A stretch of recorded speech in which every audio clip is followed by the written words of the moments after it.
ഇവിടെ എന്ത് കിട്ടിയിട്ടാണ് നിൽക്കുന്നത്? എന്ത് ജോലി കിട്ടിയിട്ടാണ് നിൽക്കുന്നത്? ഒരു എഞ്ചിനീയറിംഗ് ഗ്രാജുവേറ്റിന് ഇവിടെ എത്ര എഞ്ചിനീയറിംഗ് കോളേജുകളുണ്ട്? ഒരു എഞ്ചിനീയറിംഗ് ഗ്രാജുവേറ്റിന് ജോലി കൊടുക്കാൻ പറ്റിയ എത്ര പൊതുമേഖലാ സ്ഥാപനമുണ്ട് ഇവിടെ?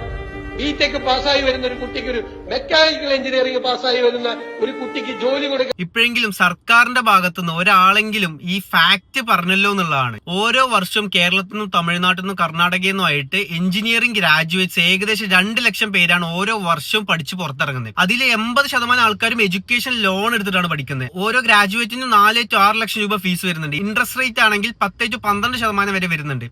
ഇത് ഇവർ എപ്പോൾ അടച്ചു തീർക്കാനാണ്? ഹൗസ് ലോൺ എടുത്ത പോലെയാണ്. 10 to 15 വർഷമൊക്കെയാണ് ഓരോ ലോൺ അടച്ചു തീർക്കാനുള്ള ടെന്യൂർ പീരീഡ് എന്ന് പറയുന്നത്. പക്ഷേ ഇത്രയും പേർക്കുള്ള ജോലി എവിടെയാണ്? എഞ്ചിനീയറിംഗ് മാത്രമല്ല, BBA BCom ഒക്കെ ഉള്ള ടൈപ്പ് ഓഫ് കോഴ്സുകൾ എടുത്തവരുടെ അവസ്ഥ ഇതൊക്കെ തന്നെയാണ്. ഇവിടെ പ്രശ്നം ജോബ് ക്രിയേഷൻ മാത്രമല്ല, മാർക്കറ്റിലുള്ള ഡിമാൻഡ് നോക്കി അതിനനുസരിച്ചുള്ള അതിന് വേണ്ടിയിട്ടുള്ള ടാലന്റ് സപ്ലൈ ഉണ്ടാവണം എന്നുള്ളതാണ്. ഇവിടെ നിന്ന് എത്ര കോളേജുകളാണ് ഇത്തരം കോഴ്സുകളുടെ കൂടെ AI, data science, emerging technology പോലെയുള്ള മേഖലയിൽ സീരിയസ് ആയിട്ട് പഠിപ്പിക്കുന്നുണ്ട്. പലരും ഇന്നും 10 വർഷം ബാക്കിലുള്ള സിലബസ് പഠിച്ചിട്ടാണ് പുറത്തിറങ്ങുന്നത്. സത്യം പറയാലോ, അങ്ങനെ 10 വർഷം ബാക്കിലുള്ള സിലബസ് പഠിച്ച് പുറത്തിറങ്ങുന്ന ഒരാളെ ഇന്നത്തെ ഇൻഡസ്ട്രിക്ക് ആർക്കും ആവശ്യമില്ല. ജോബ് ക്രിയേറ്റ് ചെയ്യുന്നതിനപ്പുറത്തേക്ക് എഡ്യൂക്കേഷൻ സിസ്റ്റത്തിലും അതിന്റെ സിലബസിലൊക്കെ റീവാമ്പ് ചെയ്യാതെ ഈ പ്രശ്നത്തിന് ഒരു പരിഹാരം ഉണ്ടാവും തോന്നുന്നില്ല. കാരണം പ്രശ്നം തൊഴിലില്ലായ്മയല്ല, എംപ്ലോയബിലിറ്റിയാണ്.